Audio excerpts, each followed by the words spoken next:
Dizem que o dinheiro é a raiz de todo mal. Mas será que foi isso mesmo que Deus disse? Outros garantem que ser pobre é sinal de bênção, enquanto alguns prometem que a fé verdadeira sempre leva à riqueza. Mas e se estivermos todos errados? Jesus falou sobre um camelo e uma agulha, sobre um jovem que tinha tudo e perdeu tudo, sobre um rei que era riquíssimo e ainda assim pobre aos olhos de Deus. Talvez o céu não esteja preocupado com o que você tem. Hoje, vamos abrir as Escrituras e desmontar as frases prontas, as falsas promessas e os medos escondidos. Porque nem todo pobre é humilde, e nem todo rico está perdido. Prepare-se. O que você vai ouvir pode abalar sua visão sobre dinheiro, fé e eternidade. Melhor pobre honesto do que rico e corrupto. Essa frase está em muitos lábios. Mas está mesmo na Bíblia? A verdade é que a Bíblia não condena a riqueza, nem canoniza a pobreza.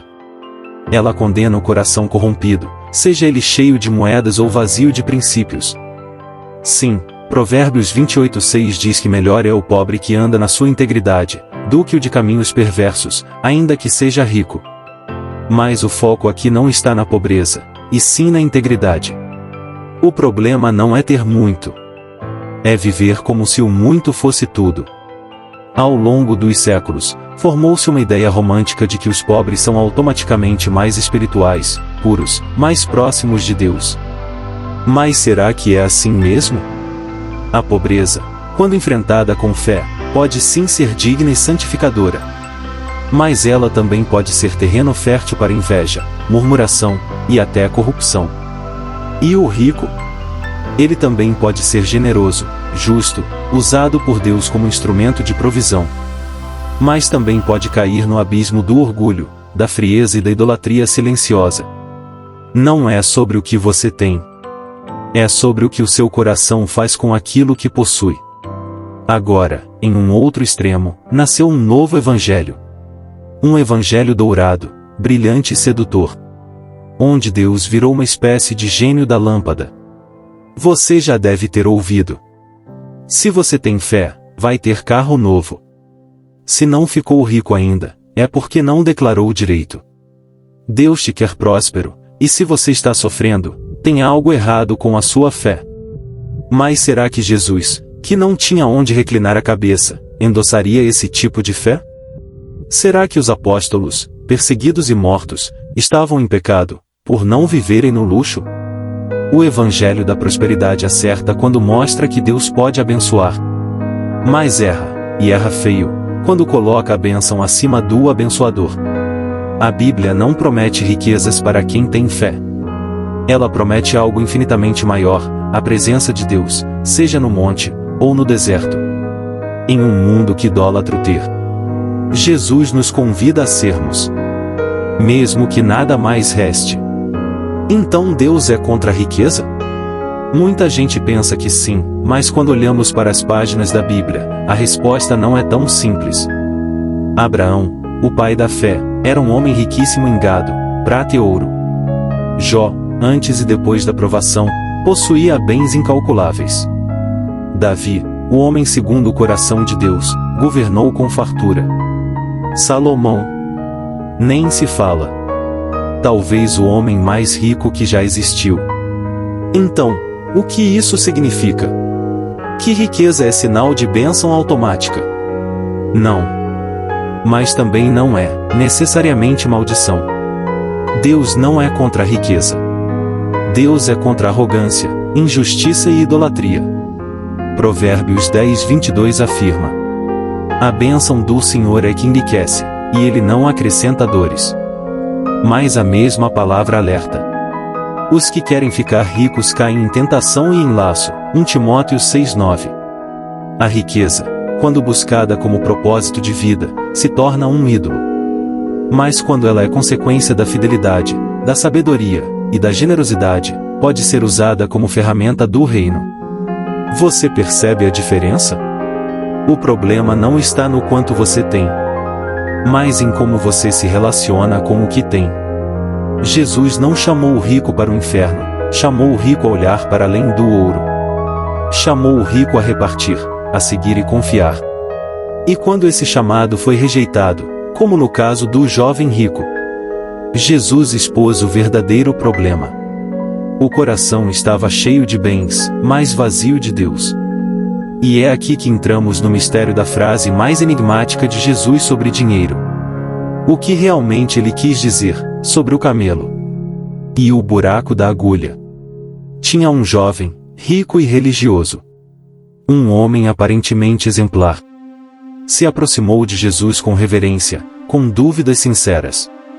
Bom mestre, o que devo fazer para herdar a vida eterna? Jesus o olhou com amor, mas também com discernimento. Ele guardava os mandamentos, era íntegro. Mas faltava algo. Algo que ninguém via, mas que o céu enxergava com clareza. Jesus então disse: Vai, vende tudo o que tens, dá aos pobres e terás um tesouro no céu. Depois, vem e segue-me. O jovem se entristeceu, virou as costas e foi embora. Ele queria o reino, mas não queria abrir mão do trono em que havia se sentado. Foi nesse momento que Jesus proferiu uma das frases mais chocantes do Evangelho. É mais fácil um camelo passar pelo buraco de uma agulha, do que um rico entrar no reino de Deus. Mateus 19:24. Uma imagem quase absurda. Um exagero poético? Ou uma verdade espiritual profunda? Alguns dizem que Buraco da Agulha era o nome de um pequeno portão em Jerusalém, por onde um camelo até poderia passar, mas apenas ajoelhado e sem bagagem. Outros dizem que não, que Jesus realmente quis dizer o impossível. Mas, independentemente da interpretação, a mensagem é a mesma.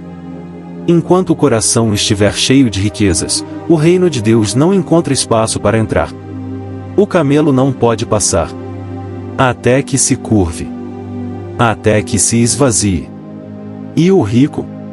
Ele só entrará quando entender que o verdadeiro tesouro não é o que ele pode tocar, mas aquele que pode transformá-lo por dentro. Os discípulos ficaram assustados.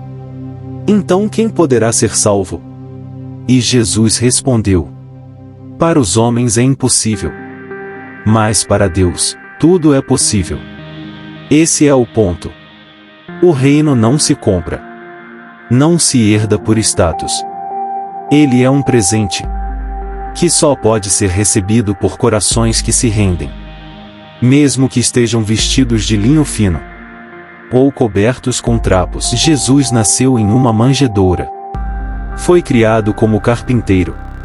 Não tinha onde reclinar a cabeça. Mas jamais viveu na miséria. Porque riqueza verdadeira não se mede com ouro, mas com propósito. Ele viveu com pouco, mas era pleno. Porque tinha o Pai, o céu e a eternidade dentro dele. E no seu primeiro grande sermão, ele disse: Bem-aventurados os pobres de espírito, porque deles é o reino dos céus. Mateus 5:3. Jesus não está exaltando a miséria. Ele está revelando uma chave espiritual. Feliz é aquele que reconhece sua pobreza diante de Deus, e que entende que precisa dele mais do que de qualquer riqueza. A pobreza material, quando vivida com fé, pode gerar humildade, empatia e confiança no Senhor. Mas a Bíblia nunca glorificou a injustiça social ou o abandono dos necessitados. Deus odeia a opressão. Em Isaías 10, ele denuncia os que fazem leis injustas para tirar dos pobres o que lhes resta. Em Tiago 5, ele alerta os ricos que retêm o salário dos trabalhadores. A miséria causada pela ganância e pela injustiça é um grito que sobe aos céus. Para Deus, não é espiritual empobrecer o próximo. É espiritual compartilhar. É espiritual lutar pela dignidade. É espiritual usar o que se tem para aliviar a dor do outro. É por isso que precisamos falar sobre um outro tipo de riqueza. Aquela que tem propósito eterno. Na parábola dos talentos, Jesus conta a história de 3 servos. Todos receberam algo. Nem todos multiplicaram.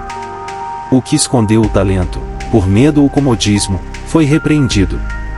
Porque Deus não nos entrega recursos apenas para conforto, mas para fruto, impacto e transformação. Lucas 16:10 diz: quem é fiel no pouco, também é fiel no muito. Não importa se você tem muito ou pouco, importa o que você faz com aquilo que recebeu. A Bíblia mostra que riqueza pode, e deve, ser usada para a glória de Deus. Paulo orientou que os ricos fossem generosos. Os líderes da igreja antigamente repartiam tudo. E em Atos 4:34-35, vemos algo extraordinário. Não havia necessitados entre eles. Porque os que tinham mais, ajudavam os que tinham menos. Esse é o modelo do céu. Justiça que nasce da generosidade. Riqueza que serve. Prosperidade que reparte. Deus não condena quem tem, mas chama cada um a usar o que tem com sabedoria, compaixão e propósito. O céu observa não o tamanho da conta, mas o tamanho do coração. Nem toda riqueza é bênção. Às vezes, é sentença. Jesus contou uma parábola sobre um homem muito rico. Suas colheitas eram tão abundantes que os celeiros já não comportavam. Ele então disse a si mesmo: farei novos celeiros. Guardarei tudo. Direi à minha alma: tens muitos bens. Descansa, come, bebe e alegra-te. Mas naquela mesma noite, Deus lhe disse: louco! Esta noite te pedirão a tua alma, e o que tens preparado, para quem será? Lucas 12:16-21. Esse homem não foi condenado por ser próspero, mas por viver como se Deus não existisse. Como se a vida fosse apenas isso: acumular, desfrutar e morrer. Essa é a maldição da riqueza sem propósito. Ela te faz esquecer que a eternidade existe. Ela te embriaga com conforto, te distrai com status e te ilude com poder. Ela faz o coração endurecer, faz o pobre virar invisível e transforma o eu no novo Deus. O problema não é ter, é quando ter ocupa o trono que deveria ser de Deus. Jesus falou sobre isso muitas vezes. Sobre tesouros que enferrujam. Sobre servos de dois senhores. Sobre sementes sufocadas pelas riquezas da vida. Em Apocalipse 3, ele repreende uma igreja que dizia: sou rico, e estou enriquecido, e de nada tenho falta. Mas o diagnóstico de Jesus era outro. Não sabes que és miserável, pobre, cego e nu. A verdadeira pobreza é não perceber que se está distante de Deus. E a verdadeira maldição é viver cercado de tudo, mas vazio por dentro. O ouro pode brilhar nos olhos do mundo, mas no céu, só o coração quebrantado resplandece. O que é riqueza de verdade? Será ouro nos cofres? Casas de luxo? Ou uma vida confortável? Jesus olhou para a multidão e disse: não ajunteis tesouros na terra, onde a traça e a ferrugem corroem, e onde ladrões roubam. Mas ajuntai tesouros no céu. Mateus 6:19-20. Porque onde estiver o teu tesouro, ali também estará o teu coração. E aqui está a pergunta que revela o que está dentro da alma. Onde está o seu coração? Você pode ser pobre, e ainda assim ser rico em fé, em gratidão, em obediência. Você pode ser rico, e ainda assim ser humilde, generoso e cheio do Espírito. O problema nunca foi o bolso. O problema sempre foi quem reina no seu coração. Jesus não veio tirar seu dinheiro. Ele veio oferecer algo infinitamente maior. Paz que o mundo não dá. Esperança que não depende do saldo bancário. Um reino que não passa. O verdadeiro tesouro não está em moedas, nem em números. Está em um homem que morreu por você e que venceu a morte para te dar algo que nem toda a riqueza do mundo pode comprar: a vida eterna. E sabe o que é mais lindo? Você pode ter esse tesouro hoje. Basta abrir mão da bagagem, curvar-se e dizer: Senhor, toma tudo que é meu, e me dá tudo o que é teu. Porque no final, o mais rico não é o que mais acumulou.